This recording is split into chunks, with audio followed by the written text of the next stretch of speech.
শেখ হাসিনার ৪০০ কোটি টাকার পিয়ন জাহাঙ্গীর এখন নিউ ইয়র্কে। দর্শক, এই শিরোনামে একটি খবর, একটি ছবি দেখা যাচ্ছে যে নিউ ইয়র্কের বাংলাদেশ কনসুলেটে সাবেক প্রধানমন্ত্রী শেখ হাসিনার পিয়ন জাহাঙ্গীর আলম। এই খবরে বলা হচ্ছে, ছাত্র জনতার আন্দোলনের মুখে ক্ষমতাচ্যুত সাবেক প্রধানমন্ত্রী শেখ হাসিনার এক সময়ের পিয়ন জাহাঙ্গীর আলম। শেখ হাসিনা নিজেই বলেছিলেন তার পিয়ন জাহাঙ্গীর আলম ৪০০ কোটি টাকার মালিক। সম্প্রতি সেই জাহাঙ্গীরকে নিউ ইয়র্কের বাংলাদেশ কনসুলেটে দেখা গেছে। সামাজিক যোগাযোগ মাধ্যমে ছড়িয়ে পড়া একাধিক ছবি ও ভিডিওতে জাহাঙ্গীর আলমকে মাঙ্কি ক্যাপ পরিহিত অবস্থায় নিউ ইয়র্কের বাংলাদেশ কনসুলেট কার্যালয়ে দেখা গেছে।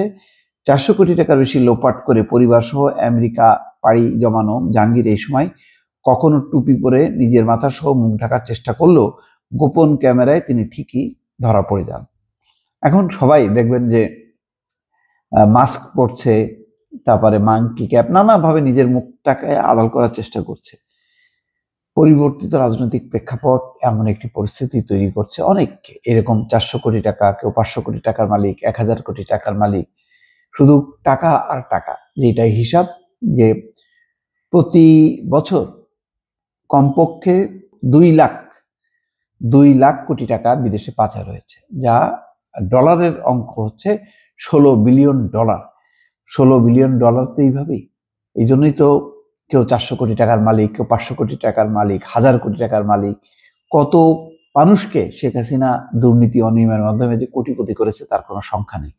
কিন্তু পরিণামে দেশের মানুষের অবস্থা, জীবন মান নিচের দিকে গেছে। এখন মানুষ বাজার করতে পারে না, ব্যাংকগুলি লোপাট হয়ে গেছে, তারা নিজেদের সংসার চালাতে হিমশিম খাচ্ছে। অথচ কেউ কেউ আঙুল ফুলে কলা গাছের মতন ৪০০, ৫০০, ১০০০, ২০০০, ৩০০০ কোটি টাকা। আর বড় বড় যে অলিগার, তাদের কথা তো বললামই না, এস আলম, তারপরে ওই বসুন্ধরার মালিক সহ অন্যরা হাজার হাজার কোটি টাকার তারা মালিক। যাই হোক, আর ইনি হচ্ছেন পিয়ন হয়েও ১০০ কোটি টাকার মালিক। গত জুলাইয়ে চীন সফর নিয়ে সংবাদ সম্মেলনে নিজের বাসার পিয়ন ৪০০ কোটি টাকার মালিক হয়েছেন বলে জানান শেখ হাসিনা। সে সময় শেখ হাসিনা বলেছিলেন, আমার বাসায় কাজ করে গেছে পিয়ন, যে এখন ৪০০ কোটি টাকার মালিক। হেলিকপ্টার ছাড়া চলে না। হ্যাঁ, এটা বাস্তব কথা। তো কি করে বানালো এই টাকা? যখন আমি জেনেছি, তাকে বাদ দিয়ে কার্ড টার্ড সব সিজ করে ব্যবস্থা নিয়েছি। এটা তো হয়, এটা করে, ধরা পড়লে তো এটা চোখে আসে, তাছাড়া তো হয় না। যখন ধরা পড়ে তখন ব্যবস্থা নেই। এই হচ্ছে ব্যবস্থা। ৪০০ কোটি টাকা তাকে পুলিশ হেফাজতে নেবে, সেই তদন্ত করবে, সেই টাকা উদ্ধার করবে, উনি বাদ দিয়ে মানে কার্ডটার সিজ করে নিয়ে বাস এইটুকুই হলো শাস্তা। মানে এগুলি আদরের সাজা। মানে বাংলাদেশের সব মানুষই পাইতে রাজি যদি তারা ৪০০-৫০০ কোটি টাকার মালিক হইতে চায়। সূত্র বলছে, জাহাঙ্গীর আলম প্রধানমন্ত্রীর ব্যক্তিগত কর্মচারী হিসেবে এক সময় কর্মরত ছিলেন।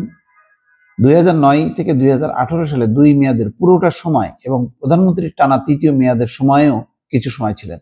বর্তমান প্রধানমন্ত্রীর বিরোধী দলে থাকার সময়ও জাহাঙ্গীর আলম তার বাসভবন সুধার সদনের ব্যক্তিগত স্টাফ হিসাবে কাজ করেছেন। একাধিক সূত্র বলছে, জাহাঙ্গীরের বাড়ি নোয়াখালীর চাটখিলে। সেই সময় তার আমন্ত্রণে সরকারের অনেক প্রভাবশালী মন্ত্রী হেলিকপ্টারে করে নোয়াখালীর চাটখিলে বিভিন্ন কর্মসূচিতে গিয়েছিলেন, যার কিছু ছিল জাহাঙ্গীরের ব্যক্তিগত আয়োজনের অনুষ্ঠান।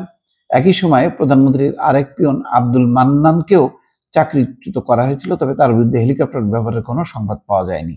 সূত্র বলছে, জাহাঙ্গীর আলম প্রধানমন্ত্রীর ব্যক্তিগত কর্মচারী হলেও তিনি নিজের পরিচয় দিতেন প্রধানমন্ত্রীর ব্যক্তিগত বিশেষ সহকারী। এই পরিচয় ব্যবহার করে নিয়মিত সচিবালয় তদবির বাণিজ্য করতেন। একই সঙ্গে আওয়ামী লীগের বিভিন্ন পর্যায়ের নেতাদের কাছে নানা তদবির করে অর্থ হাতিয়ে নিয়েছেন। একই পরিচয় ব্যবহার করে তিনি নোয়াখালী জেলা আওয়ামী লীগের সহসভাপতির পদও বাগিয়ে নিয়েছেন। নোয়াখালী ১ সংসদীয় আসনে নিজের একটি রাজনৈতিক ব্লকও তৈরি করেছেন। যাক, এই ইয়াত্তা নেই। এখন হচ্ছে তিনি এখন নিউ ইয়র্কে আছেন। ৪০০ কোটি টাকার তিনি মালিক, সেটাই বড় কথা। ৪০০ না হোক, ১০০ কোটি টাকার মালিক, এটা তো বলাই যায়। এরা এখন এইভাবেই নিউ ইয়র্কে, কানাডা, বিভিন্ন ইউরোপের মানে উন্নত দেশগুলোতে ছড়িয়ে ছিটিয়ে আছে। তাদের কাছ থেকে কখনো এইসব টাকা উদ্ধার করা যাবে এমন কোনো সম্ভাবনা থাকলেও সেটি বাস্তবায়ন করা যথেষ্ট কঠিন বলে অনেকে মনে করে। দর্শক, ভালো থাকবেন। আল্লাহ হাফেজ।